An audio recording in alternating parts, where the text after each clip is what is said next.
So we are going to send around both the deck and a copy of the recording to everyone who registered. No worries on that front. We have muted the audience, but if you would like to put a question in the chat window, I will keep an eye on that while Reed is going through, and we'll just interrupt him with questions along the way to keep them relevant. Questions are absolutely good and encouraged. I think that is it for me. Reed, are you good to go? Yes, thanks so much for Christine for helping kick off. Excited to have everyone on the call today, and would love to answer questions as we go through the slides. I'm here today to talk about enterprise mobility, and I think that one of the challenges that organizations face is really just I'd say an entry level discussion, because when I talk to customers, they frequently have made efforts around securing their devices and data, and have done so in a piecemeal fashion, believing that if they do a small amount of work here or a small amount of work there, that they can secure their entire organization. And so I want to level set by saying that in this discussion, we're really going to be thinking of security and mobility from a holistic perspective about all the types of different ways that you can protect your organization. So obviously here to talk about some Microsoft solutions as well. But let me start with what's causing these pain points. So the biggest pain point that is being caused is really around a new way of doing business. As you can see from the slide here, there's a large number of people who are bringing personal devices into the workplace and doing work outside of the traditional workplace. People are working in coffee shops, they're working at home, they're working at customer sites. They're frequently using their own devices to do that work. 66% of employees at organizations surveyed actually use their personal devices for work purposes. Those aren't just cell phones. Those are tablets, those are desktops, laptops, you name it. People want to be able to work. And that's a great problem for businesses to have, because the people who are doing this work tend to be the ones who are incredibly productive. They're the ones who are working on the weekend. They're the ones who are staying late at night. They just don't want to stay late at the office. They want to be able to go home, have some dinner, and then continue working from their house. So it's an audience target that you really want to make sure not only is happy and satisfied, but able to use the devices that they love. So when you think about what's driving that kind of shift in how work practices are occurring, this isn't something that just occurred last week or last month or last year. It's really been an increasing trend, and some of the things that are driving that are frankly the proliferation of consumer devices. You've heard people talk about the consumerization of IT. When you think back to 10 years ago or 20 years ago, or even 30 years ago, the types of technology that people had access to was very different. It used to be that technology was expensive enough that only a business could acquire it and use it. You were given a laptop because you couldn't afford to go out and purchase a laptop on your own. You were given a cell phone because the cost of using that mobile device was something that a business could incur, but you certainly couldn't afford to have an unlimited amount of minutes or data access. Those shifts in the technology landscape writ large, the ability of the cost for those devices coming down from both a hardware and a software and a services factor, has really driven a huge amount of change in the workplace. Not only are those devices cheaper than ever, but they're also available in a number of different form factors and colors and shapes and sizes, and ultimately that means that the device that someone uses becomes very close to them. They have a strong affinity with that device. If you tell someone, no, you need to have this cell phone in this particular color or this tablet rather than this laptop, people get very defensive about that. They don't want to use devices that they don't have a connection with.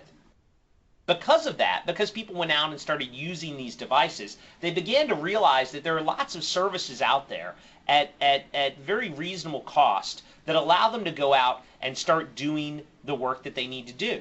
If they saw IT as a blocker in the organization, rather than saying, well, we're going to wait for the IT department to deploy the latest version of Office, or the latest version of SharePoint. I can just go out there and sign up for, a personal account on a personal software as a service website. And I can do that without having to really get any approval from IT at all. I'm using the device that I love, and I'm using this particular app. The problem with that scenario is not necessarily the app itself. It's great to make sure that IT can control apps. The big problem is that apps are useless without data. If I sign up for a third-party CRM solution or a third-party document management solution, the gap is not that I'm using that third-party solution. IT could always go out and restrict who had access to these particular websites or so forth, certainly within their own environment. The problem is that I might actually start putting documents in these other third-party sites. And those documents and that work, that corporate intellectual property that I'm putting out there might be stored on an insecure site. It might be stored on a consumer-based site. And once it's there, IT really has very little controls. If I email my personal email account, that document that I just added as an attachment is now off to the ether. Anyone with access to that account could actually get access to it. And so ultimately it's the data that's really the holy grail that IT wants to wrap their hands around and prevent from getting out there and causing a problem. No one wants their company to be at a higher risk because individuals are using personal accounts that could be compromised or even not maliciously, just accidentally allowing information to flow out. So with that change in kind of the workplace, that's also proved to be a very large stress upon the traditional IT organization. When you think about what IT did in the past, it was very simple. They managed a large number of desktops. They secured those desktops. They ensured that when people were in the office working on those desktops, that they were encrypted, that they had protection, that data didn't leave the environment. When laptops began to really bust out, probably 20 years ago, those solutions that were in place for corporate desktops could be extended through tools like System Center to protect laptops. The only difference between a desktop and a laptop was realistically that laptop might be stood up in another environment. It might be in a home environment or a coffee shop or what have you. And so IT really didn't change how they viewed those devices. What did they do? They went through and they used System Center, they used group policy and Active Directory, and they basically ensured that when people were trying to get access to those corporate data sources, they might have to connect in via a VPN or some other mechanism to ensure that every device effectively acted as a desktop, even when it was outside the organization. Now, as more devices have started to proliferate, we've seen a large number of companies that have said, well, look, these tablet form factors, these mobile devices, these are realistically the same thing as a laptop. It's people accessing their data. They're trying to get access to it, from different locations. We don't really need to treat it terribly differently other than our laptop scenario. So let's just put a wrapper around it and say, okay, we're going to protect these devices. We're still going to be very restrictive and say you can only use corporate-owned devices, but maybe we provide tablets. Maybe we still provide corporate-owned cell phones to individuals. The problem with that is twofold. One, the cost is quite high. To implement a mobile device management solution is not as inexpensive as deploying, say, System Center. But also the risk is higher because as you start to see people using mobile devices, many people, frequently those high performers that we discussed earlier, will say, well, I want to use my own cell phone. I want to use my own tablet. I don't necessarily want to use the corporate tablet or the corporate phone to be able to do my work. And the problem there is that many of the MDM solutions that are in place today do their protection via a mechanism called containerization. And effectively what it does is it takes that nice shiny new cell phone that you bought with the latest version of iOS or Android or Windows Phone, and it carves it into two different areas. It carves it into a shiny new area that you can use all your consumer-based services on, and then a containerized corporate area that's much more, it's much less friendly to use, it's much less familiar to individuals, and ultimately it doesn't incentivize people to enroll their device. And that's the big risk with these mobile device management solutions, is you want to provide a carrot to say, hey, would love to manage your device. It will give you additional functionality. But most of the MDM solutions in the marketplace take the existing functionality of those products and actually reduce them and then say, okay, you're protected. It's not a great story from the IT team to individual workers. That story gets even more difficult when you think about third-party software as a service applications. So these applications have traditionally been very difficult for IT to wrap their hands around. Even though they could perhaps put up controls at the corporate firewall or network level, it's very difficult for IT to go out and say, well, you're working from home and you're connecting to a website that we don't know exists. How are you ever going to get access to limiting that problem? And so the big issue with many of the software as a service applications that are out there is that the cost to wrap those into a bundle that IT can secure is just too high.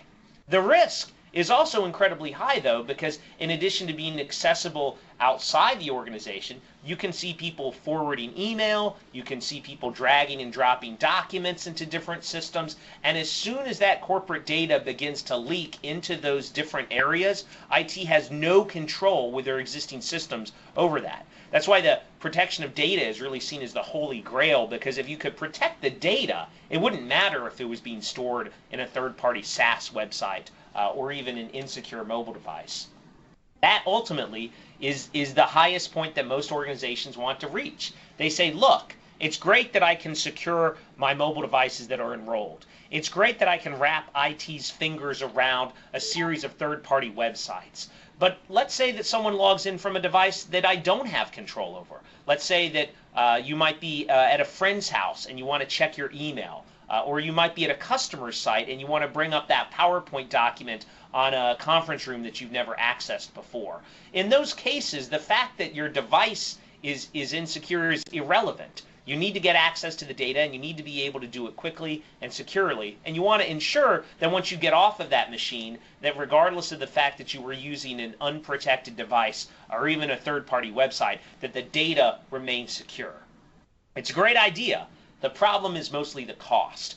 Most of the solutions that are out there today have an extremely high cost to reach. And the problem from a holistic perspective is if you only protect devices, if you even reach out to those third-party websites, but you're not protecting the data, it's this scenario that will ultimately bite you.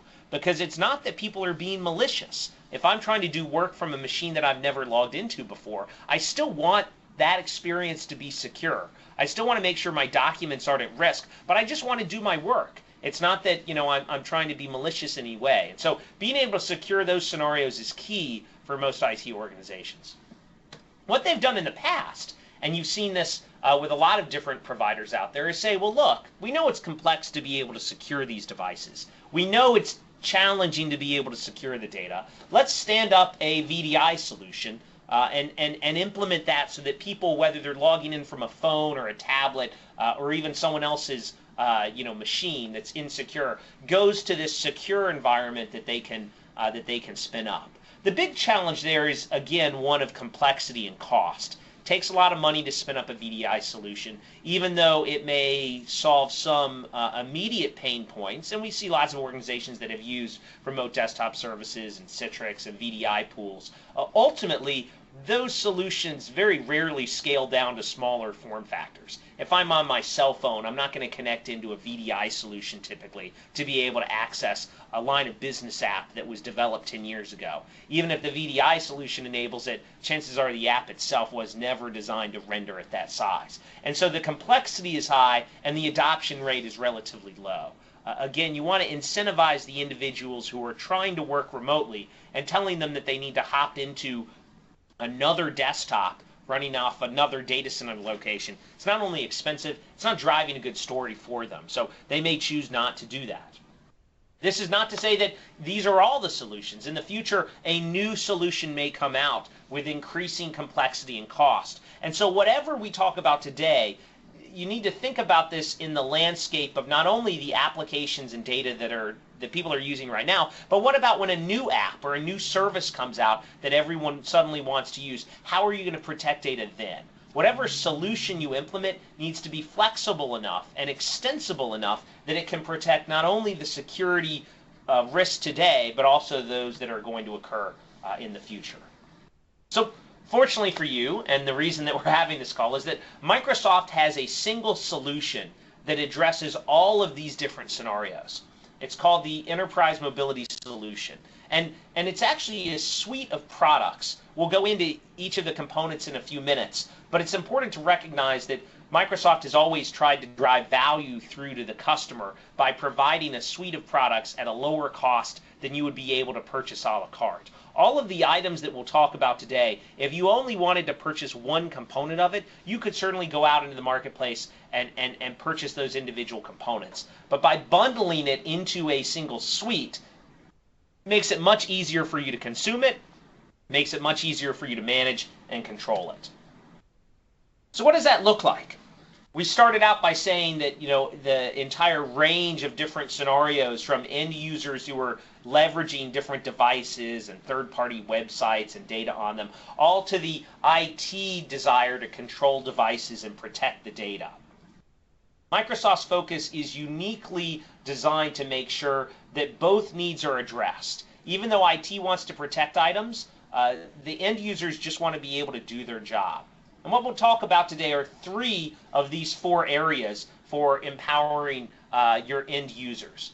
We're going to start with hybrid identity because that's the strong foundation for all of the work that needs to take place from a security perspective. If you don't have a secure identity system, and most companies already have some level of identity that they're using, if you don't have that out of the box, all of the other stuff on the top is not going to matter.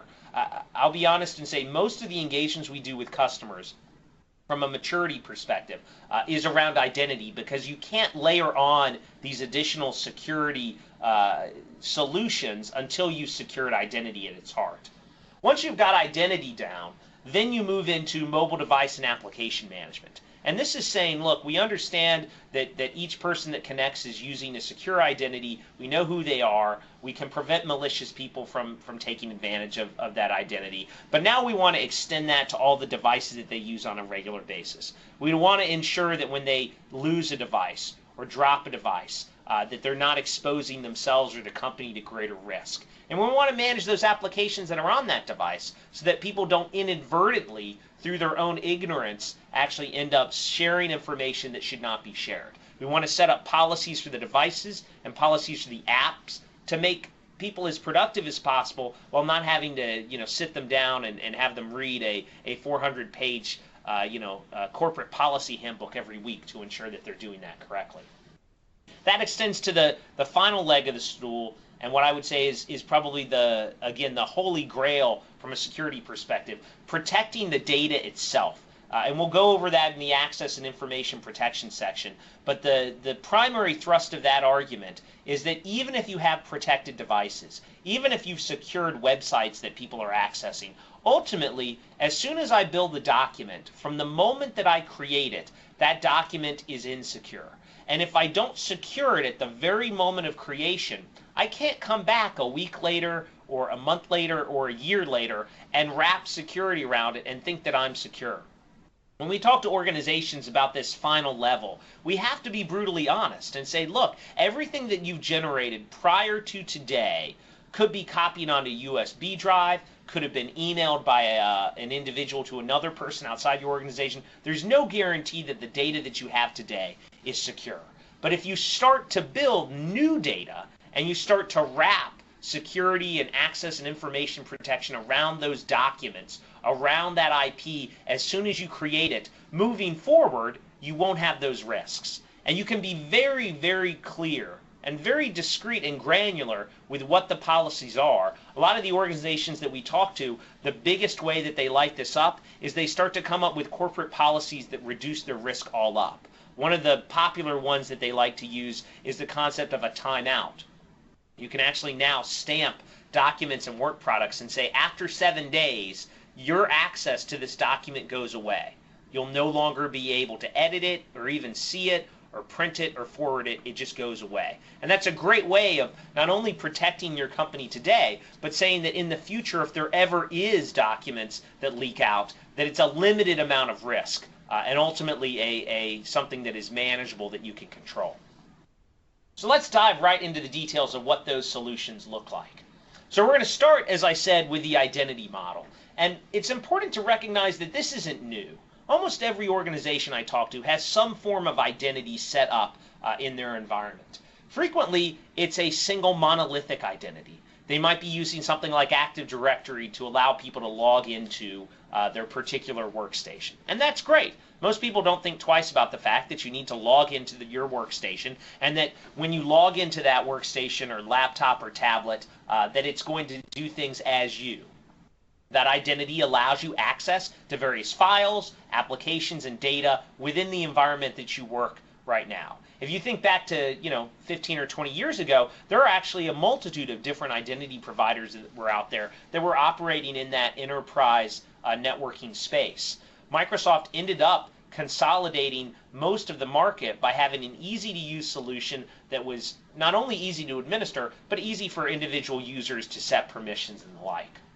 The problem over the past couple of years has been that people have started to go into different areas, web services, for instance. If I log into 20 or 30 or 40 different websites during the day, and I have a different login and password for each of those experiences, that can be incredibly frustrating. And it's a source not only of pain for individual end users, but also to IT, because if I start to reuse passwords from some of those services on different areas, effectively I'm spreading the risk out. If I use the same password for my bank as I use for my Netflix account, then if my Netflix account gets compromised, they have access to my bank. So making sure that those passwords are not all the same and that you're having some ability to ensure that people have a better level of security is key for this model of hybrid identity. How do you do that? Well, Microsoft isn't saying that you need to throw away your existing investments in Active Directory. Instead, they're saying leverage that identity source as a single source of record for all of these other solutions. You can hook Active Directory into these third-party websites. You can hook it into a single portal so that people know one place to log in to get access to their information. If they need to do common things like resetting their password, they can do so on their time without having to involve IT to be able to do that. And you can set up very granular policies within this environment to say, as you start to move people between different groups, the same way that you might do today, they will get access to those various third-party software as a service applications. One of the things that separates this model from the existing on-premises identity services that most people have today is that you can start to think about things that you couldn't do before. So a good example of that is that when people travel from one location to another, in most companies' environments, if I travel from New York to DC and I do so within 30 minutes, there aren't any systems to say that's unusual. That's, Reed isn't that fast. He can't get from New York to DC in half an hour. With solutions that are part of the Enterprise Mobility Suite, you can actually light up those scenarios and track when people are doing those moves and say that's unusual. We don't think Reed can travel that fast. Let me flag him, let him know that something is up, and maybe let my administrator know something is up as well.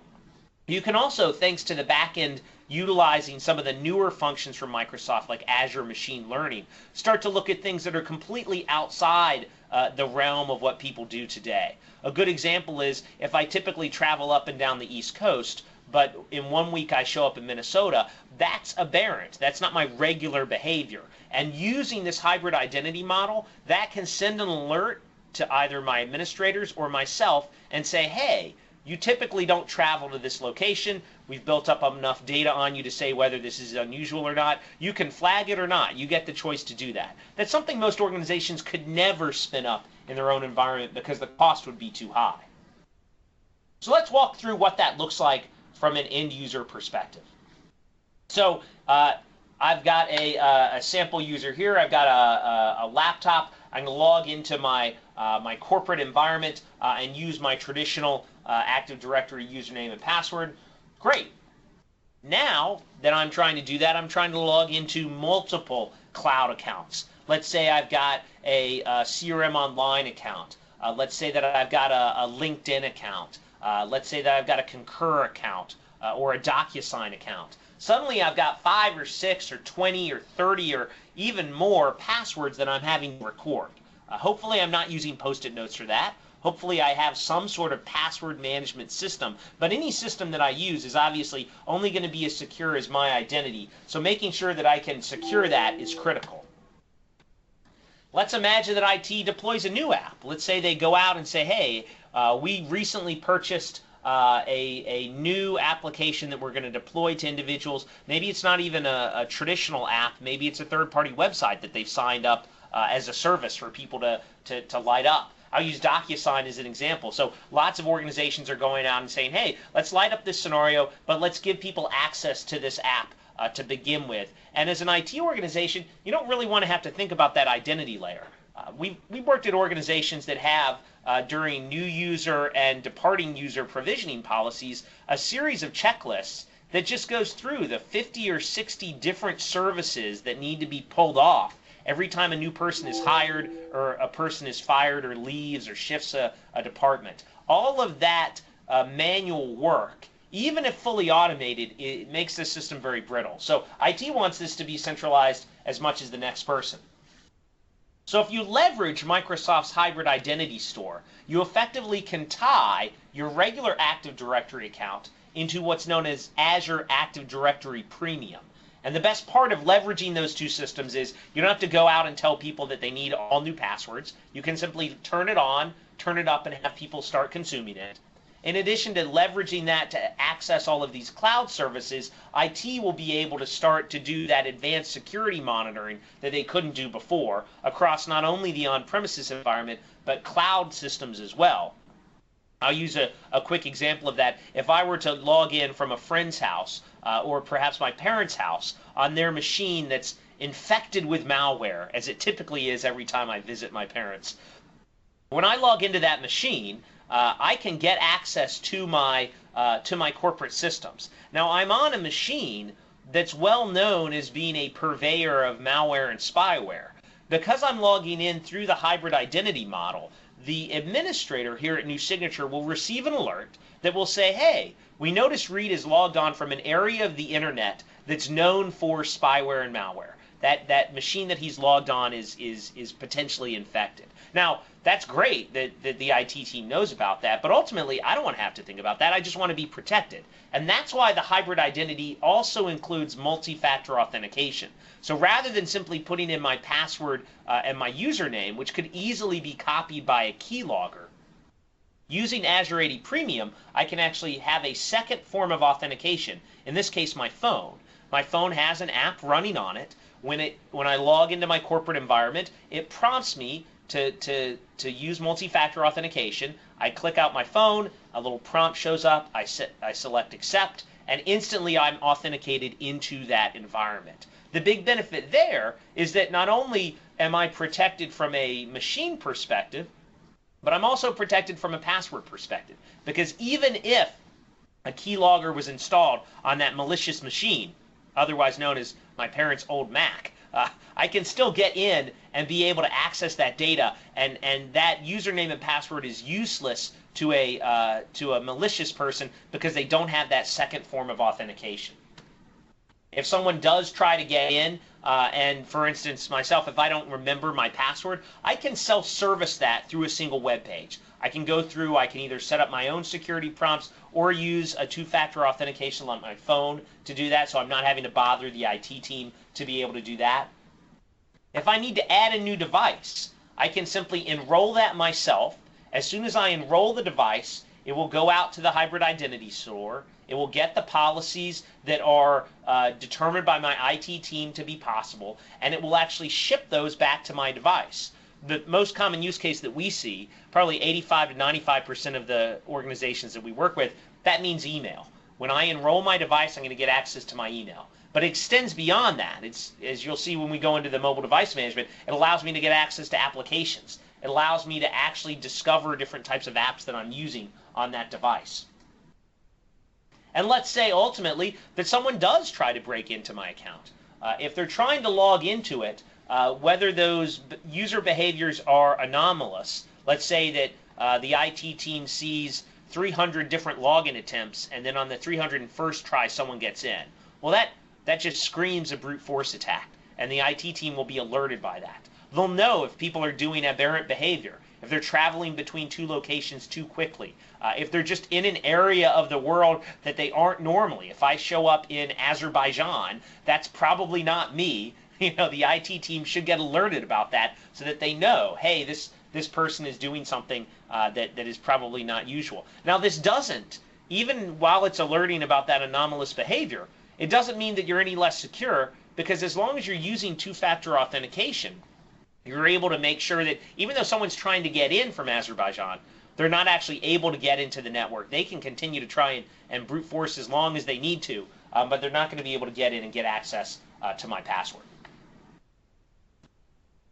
So the big benefit, and this is honestly where we tell most people to focus their efforts on because it's so core, is to make sure that everyone has a single verified identity, to make sure that that extends beyond your on-premises environment into the cloud with third-party websites and SaaS applications, and to make sure that when IT is doing that provisioning and deprovisioning, that they're not having to spend lots of time doing that they can do so from a single console using the tools that they're used to using in their environment today. So it's not a huge lift for people to be able to do that. If you don't take away anything else from this presentation, I would say take away that these identity solutions are incredibly critical to the health of your organization moving forward. I can't emphasize enough, if you're running a business today and you're not using multi-factor authentication, you are making a huge mistake. We've seen this at Target, we've seen this at a number of different companies over the past several months where they didn't have multi-factor authentication in place, or they had it in place for a few people but not everyone. Every business today with a cost of a solution like this should be deploying and using multi-factor authentication, not just for their sensitive employees, but for every employee that's out there. When you think about your personal accounts or you're accessing a bank online these days, most banks won't let you bank online unless you have some form of two-factor authentication. And that's the standard we would hope that every organization would take, especially now that the price point is so attractive. So let's say you've secured the identity. You're using hybrid identity. People are self-servicing their password resets. They're able to go in and get access to all those third-party websites without having to have multiple passwords. That's great. The next level is mobile device and application management. And most of the organizations that I talk to on a regular basis have actually started deploying, or at least thinking of deploying, MDM solutions before they've solved the hybrid identity problem. And even though I admire their desire to become more secure, if you don't secure the identity, going to MDM is not going to solve your problem. Simply having an agent running on everyone's cell phone is not going to make you more secure if I can just log in from a random person's computer into a random website that isn't part of the corporate network. So you really need to secure identity before you move to MDM. But the goal with MDM is to light up a bunch of scenarios that you couldn't otherwise do. Things like encryption, things like simple policies, making sure that if people want to have access to corporate data, that they obey those policies, and putting the carrot before the stick is critical to a great MDM strategy. And when you think about the goal of mobile device management, security is paramount, but also usability is important. When I'm using my cell phone to send emails to other people, when I'm using it to review documents before I go to a sales engagement, let's say, I want to make sure that I'm able to do my work and that I'm able to be secure while I'm doing that work. If you can't get people to adopt an MDM solution, if I can go out and buy a cell phone, but I say that implementing MDM on that cell phone as an end user, as a member of an IT team, if I say, I don't really want to enroll my device because it's painful, because it makes me use a clunky browser or a weird-looking email client or an odd-looking contact list that's not my regular list, or maybe I'm just concerned that IT might wipe my whole phone and I'll lose all of my music files or all of the photos that I took, of my wedding, etc. That's what gives people pause. And so with any mobile device and application management solution, you want to make sure that people are incentivized to enroll their device. because they have a choice. Ultimately, it's up to them whether they're going to enroll their cell phone or not. You can't force people to enroll their cell phone. And so any MDM solution that you implement should be something that has an attractive enough value proposition to every member of your organization that they want to enroll their devices. What does that look like?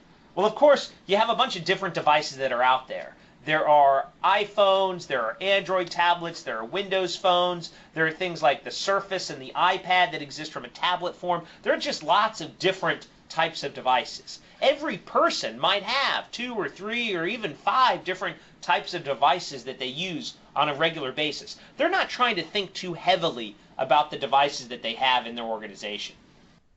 For my corporate desktop and laptop, I can continue to use the existing tools that I manage them today. But for my iPhone or my Android tablet or my Surface, what I need is an easy way to enroll my device via a single company portal. Doesn't matter, what operating system I'm running. Reed, I'm just going to interrupt you. Yeah. We have a question in the chat about privacy settings for location tracking. Yeah.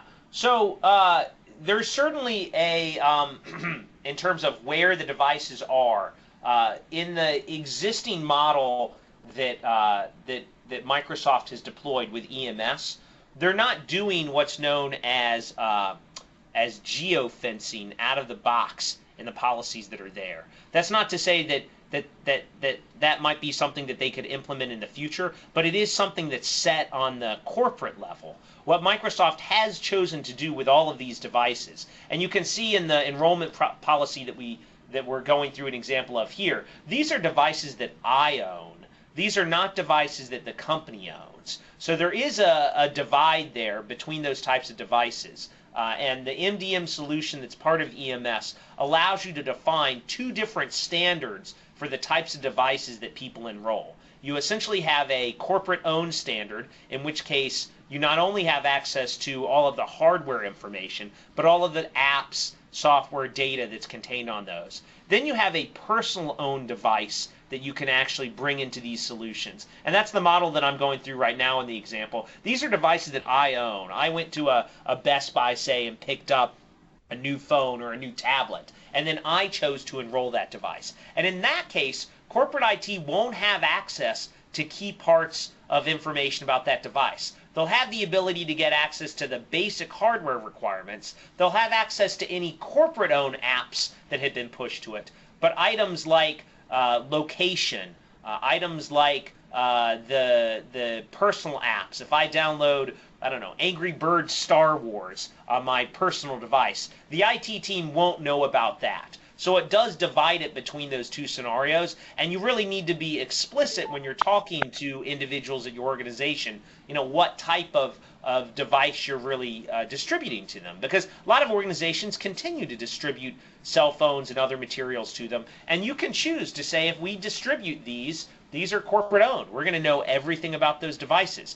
And if it's not, if it's someone bringing their own personal device, then you can say, you can be confident that when this device is decoupled, whether you leave or you're fired or you just choose on your own to remove your device from management, that IT is not going to have access to your personal data, to your personal music, photos, and location. I hope that addresses that. So once you've enrolled these devices, and I'm describing the personal owned devices, you get that policy down from IT. Now, again, it does have those limitations I mentioned earlier, but that policy can make certain items, clear on it. It can require encryption, say. If a device doesn't meet those standards, it's not going to be able to get access to the corporate data that it otherwise might have. And if you choose to wipe that, you don't even have to go to the company to do that. You can log into the portal and choose to selectively wipe the corporate data from it without ever needing to have your IT team involved. So all of this is designed around that idea of privacy and that goal of making people as comfortable as possible with enrolling their device. If you put up blockers, if you say, hey, we're going to be able to wipe your entire phone, and you're going to lose all your data, or we're going to be tracking you in some sense, that's a way of pushing people away from the solution. And Microsoft recognizes that if you can't give people total confidence in the privacy of their own non-corporate data, they're never going to enroll that device, which is ultimately going to cause the failure of the mobile device management. Now, when you do enroll those devices, you can actually set up policies for them so that if someone deliberately alters their device, let's say they jailbreak it or root it in some sense, if they do that, or they turn off encryption or turn off protection on the device, it will actually fall out of compliance from the corporate policy.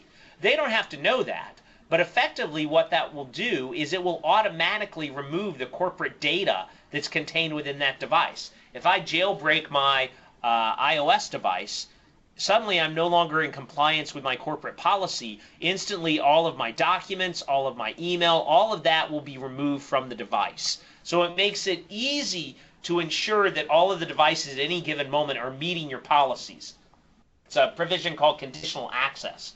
Now, this obviously works across different devices, and it's a little bit different than most of the other MDM solutions in the market, because rather than forcing people to use applications that they don't like, rather than having a very custom contact manager or a custom email client, Microsoft has said that the IT team can choose to select which apps are corporate apps and which apps are personal apps. And if you like using those apps, they're not going to make you go out and use a completely different app. For your personal email, you can use the first-party apps that you're used to using. For your corporate email, rather than using some random contact browser or random email client, you can just use Outlook the way that you would on a regular desktop or laptop. And so Microsoft is allowing people to really leverage the first-party, the true first-party apps across that ecosystem, rather than trying to build their own versions of every single app, which ultimately goes back to that model of adoption. If I have to use a completely clunky contact management app that's not my preferred one, I'm just not going to enroll my device. That also speaks to that consistent experience, because effectively it means that I don't have to learn a completely new universe when I enroll my device in the MDM solution. I can just keep using the apps and data that I'm used to using. The only difference is that now maybe IT has placed some restrictions on my ability to move data to and from those different areas. Let's say that I have a corporate email and a personal email. Once I enroll my device, not only do I get access to the corporate email, but it will prevent me from cutting and pasting, from moving data from that container, that email container, into my personal email program. So it makes it seamless and easy for me to use without even having to think about it. So the final leg of the security stool is really protecting that data itself. Because although it's great that you can ensure that everyone's identity is secure, and it's perfect when people start to enroll devices in your MDM solution, ultimately you know that that data is going to end up on a device that's not necessarily protected. It could be you forwarding an email to another person. It could be you opening up a Word document or a PowerPoint document on a machine that you've never used before. However it happens, you know that that data is going to migrate out of your controlled environment and your controlled devices to areas that it may be uncontrolled, to devices that may not be encrypted, to things that might not even be in the same network or country. How does that work? Well, let's say that I'm a standard user at my organization and I have a couple of apps that I use on a regular basis that contain sensitive corporate information. So behind those applications are privileged data. They could be spreadsheets, they could be charts, you name it. They're things that shouldn't go beyond a few people in my organization. IT has traditionally handled the job of protecting that information. And in a legacy environment, they might apply privileges or permissions onto those files on a file server, let's say. Even with something like SharePoint, they might say, hey, only 3 people have access to these files. Therefore, any one of those 3 people can do with this what they want to, but we're going to limit it that way. The problem with that model is it doesn't protect me against innocent sharing of data. I could forward a document that I meant to go to Christine to some other Christine at a non-new signature organization that should never have received that data.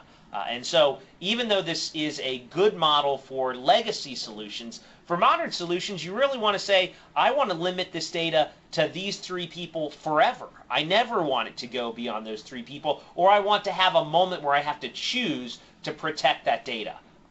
And that's what rights management allows you to do, is it effectively says, I can make sure when I enroll my device, I've obviously limited it somewhat. Even if I have a device that's not enrolled, if it's consuming this rights management protected data, it still is going to request an identity. It's still going to say, hey, who's accessing this? Oh, it's Reed. Okay, we'll let him in and look at it. Oh, it's someone who's not Reed. We're not going to let that person consume that data. Now, there is a trade-off with any security. You want to be flexible enough that people can, occasionally take data offline and so forth. But assuming that people are most of the time able to get connected to the internet at some point, you can use this technology to say it will always authenticate people. Maybe it gives them an hour grace period or a couple of days of grace period. However it makes the most sense for your organization, it will always be tied to an identity. And the best part of that is that I can then go back later and change that access. So this is something that is incredibly difficult to do in most environments. If I send an email out to, let's say, 5 or 6 individuals at different organizations, in the current model, as soon as I've sent that document out to those 5 or 6 people, it's in the wild. They could forward that email, they could print a bunch of copies of it, they could go in and just cut and paste all the data out of it. I really have lost control once it's out of my hands. With the Enterprise Mobility Suite, I can actually send that email out, and every time that someone opens up that document, it can require that they're authenticated against a list of known people with access. So as soon as one of those individuals opens it up, they try to look at the document. As soon as they bring it up, only they have access to that document. If they copy that document to a thumb drive, if they forward it over email to another person, that other person will never be able to access the document. And even better, let's say that I let them look at it for a week. I can say that this document is only good for a week, and after a week, even that person loses access to it. So they try to open it up 2 weeks later, won't have access to the document. Instantly, that means the document is encrypted, so I don't have to worry if it's, copied onto a USB drive that a malicious person could get access to it accidentally. And using that mechanism can greatly reduce the risk in my organization for any types of documents that I'm spreading around. Now, I've chatted with lots of organizations who say, well, we should do this with all of our documents. And the answer is, probably 5, maybe 10% of the documents you work on are super sensitive. It's probably not 100% of the documents that you work on are super sensitive. But right now, those documents are probably the most critical documents at your organization. You don't want them on thumb drives. You don't want them being emailed around. And if you do, you can't protect them after they've already been distributed. So it's critical to use something like this technology to protect it at the moment you create it, so that, a week later or 2 weeks later, you're not thinking, there is these 5 copies floating around on people's hard drive somewhere that we don't know who has access to them. This protects it from the moment you create it moving forward. Now, when you think about how people get their work done, this also lights up some scenarios that otherwise you really wouldn't be able to do. Let's say that I have a machine at my house that I want to do some work on. In the past, I might have just emailed me a copy of that document to be able to work on it. That's great. It means I can work on it. The problem is, when I emailed it, I've now got 2 copies of the document floating around. It's on a device that's insecure. I could leave that in a taxi cab. Someone else could jump on the device. It's great that I'm able to do work, but that really doesn't help me from a security perspective. And if your business has some data protection compliance mechanisms, that completely invalidates them. I'm sure you guys remember several years ago, a number of people at different agencies were taking, sensitive data off of machines that were secure machines and putting them on insecure machines, and the heartache and headache that caused for those individuals and those agencies. With rights management services, I can actually protect the data already in the corporate environment. If I choose to email that to me, if I choose to copy it to a USB drive, doesn't matter because only I have access to it and I can bring it up. Now, I think it's important to note as a security practitioner, is this going to prevent a malicious person from taking a picture of the data or, secretly videotaping you looking at the data? No, it's not going to solve every security problem. It's not a panacea in that sense. But those sorts of scenarios are scenarios that there isn't a really good protection from anyway. It's not an easy way. If you look at the types of risks that most organizations face, it's not from malicious people installing video cameras in everyone's house. It's typically from people inadvertently forwarding information or leaving USB drives in public places and having other people have access to it. You can restrict those files very granularly to say you can only read this. Maybe you can only edit it for a bit and then that right is carved away. Maybe it's good for you to read it and edit it, but you shouldn't be printing this and leaving copies lying around. Most of these settings, and they are incredibly granular, are designed to ensure that people don't make simple mistakes. If there's sensitive information in a document, and that information should never be printed and shared, I don't want to have to think that every member of my staff knows that or is obeying the corporate culture of that corporate policy that we've set up. I just want to set that in the file and say, hey, you can no longer print this type of data because it is sensitive. And with Rights Management Service, you can set all of that up. You can also say that those devices can roam to certain areas. So if I try to access it from another location where I'm not providing an identity, if I use my personal Android tablet, let's say, to connect in, or a personal iPad that's not enrolled in this solution, you can actually say, well, you didn't put in your credentials, so I'm not going to give you access to it. Even though you're the user in front of it, until you credential in, you're not going to be given access to that. This really is the holy grail of information protection. It's something a lot of organizations would love to have been able to do 5 or 10 years ago, and the technology, even though it existed in different forms, just wasn't cost competitive to be able to do.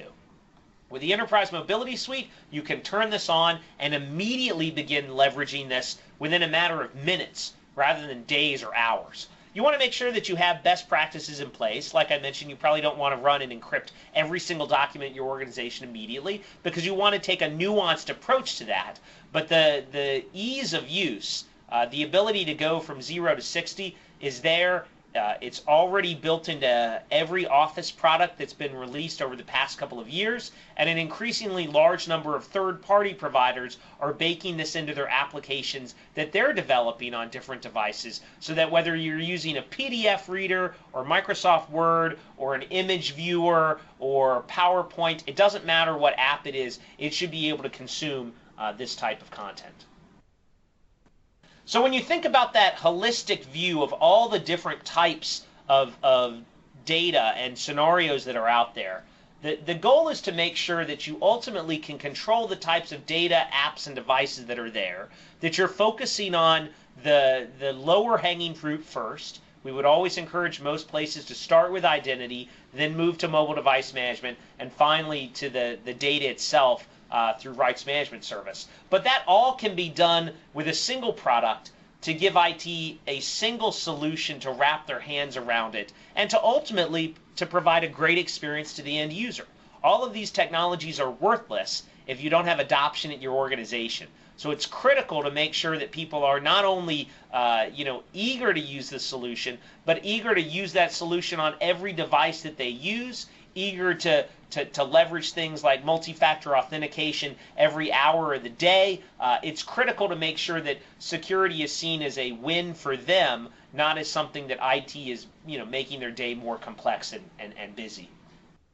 From an implementation standpoint, this solution couldn't be easier. It leverages the existing investments you've already made in Active Directory, in System Center. All of those technologies don't have to go away. You can simply light these up and hook them together to have a better together story. The hybrid identity is a great starting point because you're not having to throw out all the investments you've made in Active Directory over the years. Instead, you're just turning on new capabilities and solutions that would be cost prohibitive to do in your existing environment. So I've got a couple of next steps on this slide. Certainly would love to take any questions that you guys have. We do proof of concepts all the time for the Enterprise Mobility Suite, and there are a series of discounts that are ongoing right now to help make it easy for people to adopt these solutions and use them in their own environment. Questions?